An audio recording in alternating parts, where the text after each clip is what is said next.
So the UK considers allowing foreign students to work more hours, and I know this will come as good news to some students, especially those that are needing more hours because they probably have fees, some part of their fees to pay, and they've got bills to pay, and we know how expensive it is to live in the UK now with the cost of living crisis that's currently going on.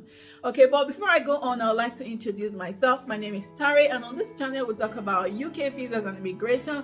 We'll talk about life in the UK, how to settle and successfully navigate through life as an immigrant living in the UK. So if this sounds like something you're interested in, then please subscribe, turn on your bell icon so you don't miss out on any of my videos going forward. The one thing I would like to say is that this is not actually confirmed yet, so this is going on in the background. There are discussions going on in the background about whether to increase the number of hours that UK students, foreign students are actually doing or not. Into the Times, the British government, so this article is from the 27th of January, so it's really recent. Okay, so the British government is looking at plans to allow foreign students to work longer hours to boost the economy by plugging vacancies.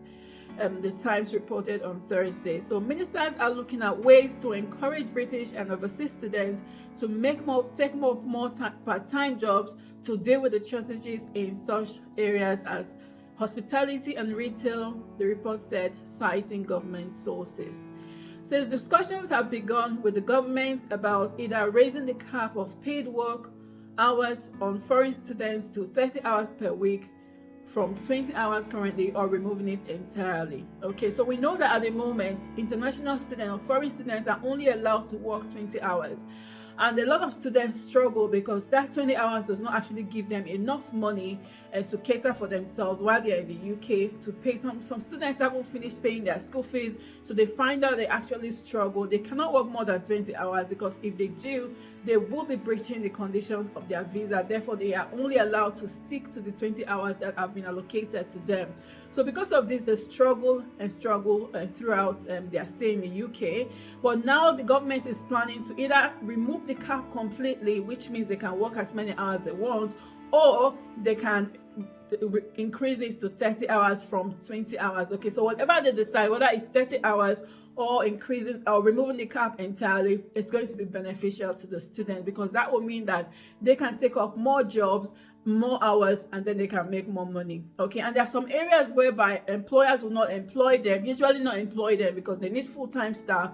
If this cap is removed, that means they can actually work in those areas. So like I said, this is good news to a lot of students, especially those that are wanting to get more hours to pay their bills. And also you've got accommodation, you've got electricity, gas, feeding, and of course those that need to pay their school fees as well. According to the article, it says government sources told the Times that ministers were looking at what more we can do to remove barriers and encourage students to work, and lifting the cap on foreign students' hours was part of the ideas being considered.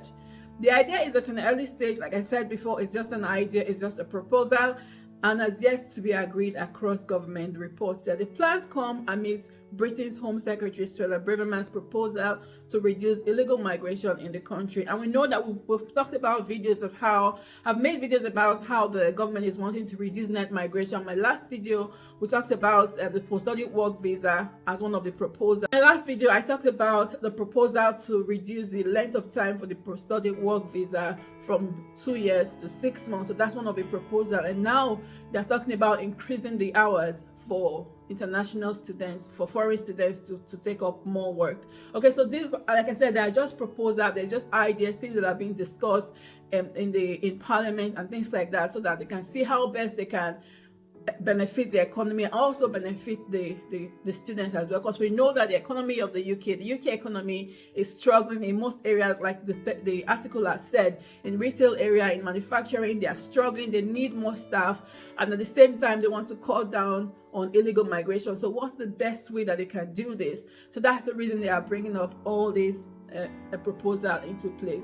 And like I said, it's not confirmed yet. It's still a proposal. Come April, later on in the year, as the year unfolds, we're going to know what has been announced, what has been agreed, and what hasn't been agreed. I'm hoping that this actually is done, but my only concern is, if this cap is lifted, will students be able to concentrate fully on their studies? Because sometimes students do 2 days a week in their college or in their uni. So will they have enough time to study and also work if, for instance, they're working 37 hours or 40 hours or 30 hours?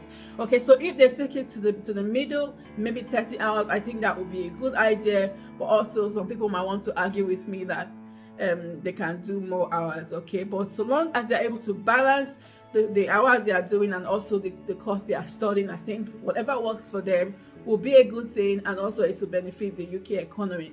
Okay, so this is a quick one. I saw the article and I thought I would share it with you.